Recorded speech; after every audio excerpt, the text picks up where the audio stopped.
साहब बड़ा अफसोस हुआ भाई का सुन के। बस भाईजान, ये मेरे अल्लाह पाक की रजा है। जिस बंदे का जो वक्त मुकर्रर है जाने का ना, तो तब उसने इस दुनिया से चले जाना है। अरे ये क्या? अरे इतने बेहिस लोग हैं यार। कैसे वालिदैन है जो बच्चों की कैसी तरबियत कर रहे हैं। हमारे घर के ऊपर कयामत टूटी पड़ी है और ये इसकी चादर खींच के ले गए हैं यार। इतना बड़ा सदमा है। आप लोग खड़े मुंह क्या देख रहे हो मेरा? पकड़ो बच्चे को, चादर लेकर वहां से। वो जा रहा है बच्चा, पकड़ो पकड़ो उसे, जल्दी पकड़ो पकड़ो पकड़ो। ओ भाई पकड़ना ऐसे भाई, वो मुर्गिया पकड़ो इसको। ओ भाई पकड़ना ऐसे भाई, बच्चे को पकड़ना पकड़ना। और रुक रुक रुक, क्या हुआ है? कह रहा है इतने सारे लोग, आप एक छोटे से बच्चे के पीछे पड़े हुए हो। कोई शर्म होती है, कोई हया होती है? क्या हुआ है, क्या है? आपको पता भी है कि इस बच्चे ने क्या किया है? क्या किया? आपको कुछ पता ही नहीं है, मैं क्या बताऊं आपको? यार आप मुझे बताओगे तो क्या किया, फिर ही पता चलेगा क्या हुआ क्या है। वो आपको पता है जो शाह साहब के बड़े भैया वो हमें छोड़कर चले गए हैं, हाँ जी पता है। तो ये उनके सर से चादर खींच के लेके भाग गया है।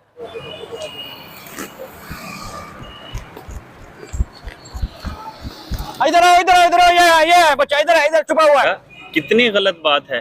क्या आपके वालिदैन ने आपको यही चीज सिखाई है कि आप दूसरों की चीजें चोरी करो? जल्दी करो, ये चादर मुझे वापस दो। ये चादर मैंने नहीं देनी, जो मर्जी हो जाए, मैंने ये चादर नहीं चादर मुझे वापस कर दें। आप क्यों नहीं दे रहे? शाह जी आप इससे क्यों प्यार से बात कर रहे हैं? इसको मेरे हवाले कर दो, मैं ऐसे लेता हूँ चादर। कैसे नहीं देता ये चादर? रुको रुको यार, छोटा सा बच्चा है, देखो वो कैसे डरा सहमा हुआ है। उससे पूछो सही क्या मसला है, शायद कोई उसकी मजबूरी हो। आप उनको चादर क्यों नहीं दे रहे? मैं ये चादर नहीं दूंगा। मेरी मम्मा के पास चादर नहीं थी, वो रो रही थी। कहाँ है आपकी मम्मा? अब मैं आपके लेके चलता हूँ। आओ।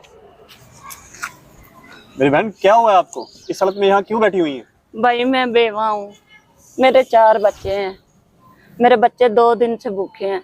मेरे से मेरे बच्चों की हालत देखी नहीं गई। मैंने घर से बर्तनों वाला सेट उठाया कि बाजार में जाके उसे सेल करती हूँ। मस्जिद के पास आई हूँ, 2 लड़कों ने मेरे से वो सेट ले लिया है। मैं सेट के पीछे भाग गई हूँ, मेरा दुपट्टा उस बाइक में आ गया। तो मेरे बच्चे से ये मैं इधर बैठ के रोने लगी। मेरे बच्चे से ये मेरी हालत देखी नहीं गई, तो मेरा बच्चा मेरे दुपट्टे की तलाश में निकल पड़ा है। कोई भी भाई कभी भी ये नहीं चाहेगा कि उसकी बहन के सर से दुपट्टा उतरे। फैसल में क्या हुआ? आपने अभी तक इनसे चादर क्यों नहीं ली? भाई आपको पता है इनके साथ क्या वाकया हुआ है? जी बताएं, क्या हुआ है? अभी 2 लफंगे आए थे, अच्छा। वो जबरदस्ती इनसे सामान भी ले गए और इसी अच्छा। कश्मकश में इनके हाथ से चादर भी इनकी चले गई। ओए इसी होए, अच्छा। वजह से ये बेहाल बैठी थी, बच्चे से ये देखा नहीं गया और ये निकल पड़ा उसी वक्त ही किसी तरीके से अपनी माँ के लिए सर के दुपट्टा लेने के लिए। अच्छा यार, फिर तो फैसल मियां मेरे ख्याल से हमसे ज्यादा ये दुपट्टे की चादर के हकदार ये हैं। बिल्कुल ये तो बच्चे ने तो बड़ी खुददारी का मुजाहरा किया है। बिल्कुल। और माशाल्लाह इसकी तरबियत भी बहुत अच्छी है बच्चे की। हम तो इसे गैर तरबियत याफ्ता समझ रहे थे। तो मेरे ख्याल से हमें इनका आगे भी जो है वो मदन की मदद करनी चाहिए और इनका ख्याल रखना चाहिए। बिल्कुल, मैं तो कहता हूँ आप इनके घर का राशन और खर्चा थोड़ा सा आप उठाएं और बिजली का बिल और थोड़ा बहुत खर्चा मैं भी जी इंशाल्लाह मिलजुल के जो है इनका जो है हम इनकी मदद करते हैं। और हम दूसरों से भी ये रिक्वेस्ट करेंगे कि अगर आपके इर्द गिर्द माशरे में कोई ऐसे हकदार हमसाए कोई लोग हैं तो उनका ख्याल रखें।